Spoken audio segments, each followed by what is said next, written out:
golova. Mnogo su ležili naši igrači, to u ovoj situaciji ovo visoko vođstvo spavalo. Mora da se uvede još jedan bek, pivotna da izađe, on ne učestvuje u igri.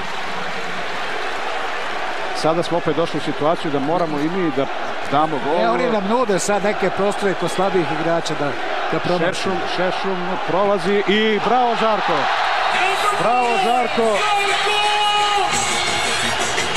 Ostao je sad Šešum tamo, uhvatio se za rame, postigao je gol.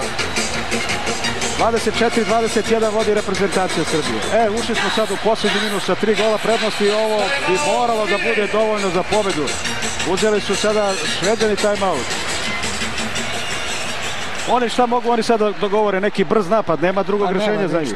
Utakmica je završena, mi smo ovdje pobednici, imamo 7 bodova. I eto nas u polufinalu. Sigurno smo u polufinalu. Na njega se velika pažnja poklanja. Iscrpljen, da jedno, to kažem, ne može da gleda na oči. On je nosio sve, njega su grudvali, ubijali su ga udaraca i batina kao glavni igrači. Cvetinovac igru sam. I zato je dobro došlo ovo buđenje Žarka Šešuma i Marka Vujina. To je ko Kesne danas. Momci koji su počeli u Sinteleonu iz Bačke Palanke. Vidjeli smo...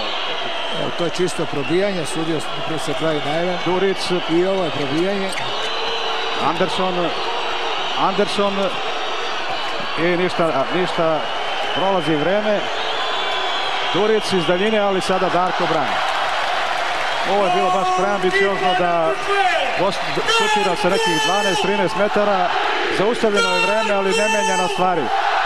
Sada gledaoci u areni već slave pobedu, slave junaka, jednog od junaka ove naše pobede. Ipak bih ja rekao da je na kraju ipak tim pobedio. Opet smo protivnika ostavili na niskom broju postignutih golova. Opet je naša odbrana pokazala svoju čvrstinu na ovom meču.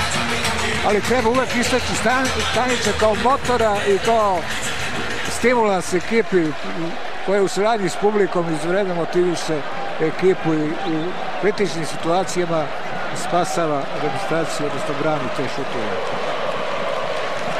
Evo sada jednog posljednjeg napada i uhvatio Šestrand. Ništa od kontre, ispratio je Stanković, bacanje lopte i Srbija je u polufinalu od ovog momenta i zvanično pobjeda reprezentacije Srbije 24-21. Na kraju ispostavilo se da smo osim onog malo loših početka kasnije kontrolisali igru do kraja. Ipak imponuje jedna svežina s kojom smo mi završili utakmicu. Ja sam se plašio da ćemo mnogo umornije dele, posebno u početku kako je. Ali uvođenje ovih novih igrača koji su odlično zamenili ove starije, mi smo doveli na ritmu i držali smo 3-4 razlike. Mi smo dozvolili protivniku koji je izuzetno bio borben danas protiv nas, motivisan. Eto, za razliku od ostalih, mi smo svoj posao obavili već kolo pre kraja, idemo u polufinale i to je najvažnije u ovom trenutku. To je najvažnije. Ja vam zahvaljujem što ste mi pomogli u ovom praćenju. Poštovani gledalci, uz napomenu da je kod nas Vujin sa 5 golova bio najefikasniji, Egdal kod Šveđana sa 8. Ja se opraštam od vas i dajem reč kolegi Ferencu i Miletu Isakoviću.